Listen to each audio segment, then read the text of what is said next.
مجھ سے یہ ایک چیز بار بار پوچھی جا رہی ہے کہ آپ انگریزی لسننگ ہی کیوں کرواتے ہیں انگریزی سکھانے کے لیے، اور وہ بھی گوروں کی انگریزی؟ اور بھی تو بڑے طریقے ہو سکتے ہیں نا. پاکستان میں تو وہ جاتے ہیں 10 فقرے مل جاتے ہیں، 10 لفظ مل جاتے ہیں، وہ یاد کر لیتے ہیں. تو یہ آپ نے عجیب سا طریقہ اس کے اوپر جواب دینے. اچھا، بڑا سوال آپ کا بالکل معقول ہے، بڑا زبردست ہے، کیونکہ ہمارے ملکوں میں انڈیا، پاکستان، ادھر جو ہے وہی ہے، کلاس لے لی اور 2-4 فقرے آپ نے 10 فقرے آپ کو مل جاتے ہیں تو آپ یاد کر لیتے ہیں. لیکن میری ورڈکٹ جو ہے نا وہ سمجھنے کی کوشش کریں کہ یاد رہ جاتا ہے، یاد کرنا نہیں پڑتا. آپ کا دماغ خود بخود فیصلے کرتا ہے کہ کیا یاد رکھنا ہے، کیا یاد نہیں رکھنا. اور خاص طور پر جن چیزوں کو آپ زور زبردستی دوس داس سے چاہتے ہیں نا دماغ آپ کا یاد رکھے، تو خاص طور پر انہی چیزوں کو دماغ آپ کا چھوڑ دیتا ہے، انہیں یاد نہیں رکھتا. تو میرے مطابق رٹا لگانا اور یاد کرنا ایک ہی چیز کے دو ہی نام ہے. تو میں چونکہ اس کا مخالف ہوں، میں سمجھتا ہوں کہ ہم سب قابل ہیں، آپ بھی قابل ہیں.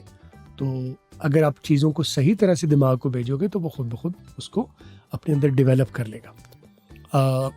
انگریزی جو ہے، میرے مطابق انگریزی مضمون نہیں ہے، انگریزی ایک زبان ہے. اور زبان آپ جو ابھی موجودہ آپ زبان بولتے ہیں وہ اپنے کسی اسکول کالج سے جا کے 10 فقرے یاد کر کے آپ نے نہیں سیکھی، بلکہ وہ ڈیولپ ہوئی ہے اوور دا ٹائم، کیونکہ آپ کے ارد گرد ایک زبان یوز ہو رہی تھی تو اوور دا ٹائم وہ آپ کے پاس ڈیولپ ہو گئی. تو اب انگریزی کیا صرف لسننگ سے اچھی ہو سکتی ہے؟ نہیں، دو طریقے ہیں. اگر آپ اچھے رائٹر بننا چاہتے ہیں تو آپ ریڈنگ کریں، ریڈنگ سے بھی آپ اچھی کمپریہنشن ڈیولپ کر کے اپنے جو موجودہ آپ کا لیول ہے انڈرسٹینڈنگ کا، اس سے تھوڑے سے کم لیول، آسان لیول والی انگریزی کو آپ پڑھیں گے تو آپ لکھنے کے قابل ہو جائیں گے اور بہت اچھا لکھیں گے. کہ آپ کو گرامر آتی ہے؟ نہیں، ٹینس گرامر کچھ نہیں چاہیے. ایک طرف سے پڑھیں اور دوسری طرف سے آپ اس کو اپنے الفاظ میں لکھ دیں. اگر آپ اچھے رائٹر بننا چاہتے ہیں تو میں ریکمینڈ کرتا ہوں کہ بی اے ریگولر ریڈر. لیکن چونکہ عام طور پر آپ کا جو سوال ہوتا ہے کہ آپ اسپیکر بننا چاہتے ہیں، تو اسپیکنگ کے لیے جب آپ لسننگ کرتے ہیں تو انگریزی تو آپ ریڈنگ سے بھی ڈیولپ کر سکتے ہیں، لیکن لسننگ کے ذریعے کیا ہوتا ہے کہ آپ کو accent, pronunciation, dialogue delivery, styling, وہ بھی ساری ساتھ پیکج میں آ جاتی ہے. تو پھر اگلا سوال ہوگا کہ سر یاد کیسے رہے گی؟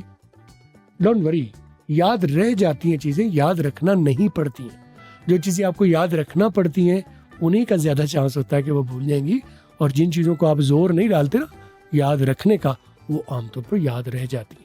اور ویسے بھی جب آپ کسی بھی چیز کو فلو میں سنیں گے تو وہ فلو کے ساتھ ہی آپ کے پاس ڈیولپ ہو جائے گی. It will take a little time, اور آہستہ آہستہ آپ کے اندر لینگویج ڈیولپ ہو جائے گی. تو آپ انگریزی کو سنا کریں، ضروری نہیں ہے کہ میں ٹریننگ دوں تو آپ آ کے اس سے سیکھ سکتے ہیں. آپ خود سے انگریزی کو سنا کریں، انگریزی کے ڈرامے، موویز، کارٹونز، جو دل پسند ہو آپ کو وہ سنا کریں، تو آپ کی لینگویج اچھی ہو جائے گی. ضرورت پڑے میری ٹریننگ کی تو میں موجود ہوں.